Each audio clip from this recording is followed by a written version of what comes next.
Hey, what is up guys? So in today's video we're going to be talking about some of the changes coming to Thor Ragnarok. Now of course Thor is one of these franchises that seems to be the most divisive when it comes to how people feel regarding the MCU. It seems to be the one that has the most split, the most people going, well, I like this part but I didn't like this part as much and things like that. It's definitely the one that's I would guess gotten the least amount of credit when fan love when you really think about it.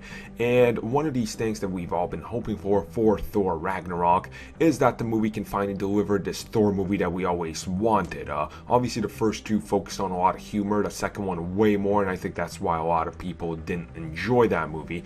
And also having some of the weakest villains out of all the Marvel movies when you really think about it, outside of Loki. Now obviously we've known that they're going to take a much darker approach with Ragnarok, and of course they're adding the Hulk to the mix. But some of the other elements that they're going to be adding, which I will actually link in the description below because we cannot show the pictures just due to the nature of where they came from, and they came from one of the assistants that is actually helping some of the actors involved in Thor Ragnarok.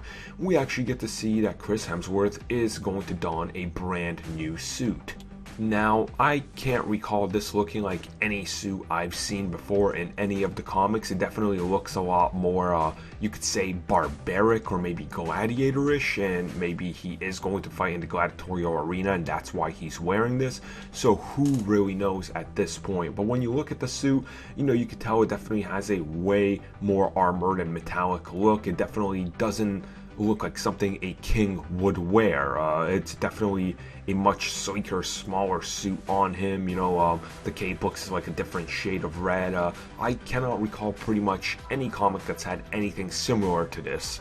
And along with that, we actually get a brand new picture of Tom Hiddleston, who is of course Loki. Now his armor mostly looks the same as the last time we saw him. Obviously there are subtle changes in there just because they do that movie to movie. They learn how to make these suits, a lot less, you could say heavy, or a lot less burning to wear, because they are pretty damn heavy when you look at them. And believe it or not, I don't know if many of you noticed, but a lot of the suits they wear actually have tubes underneath them that during production and during shooting they will run cold water through because of how much they are sweating on these sets. So that's why some of the suits look a little bit bigger occasionally, specifically Loki, due to all the leather, layers he has to wear. So it does look like we are going to get some brand new suits. You guys can let me know your thoughts on these down below.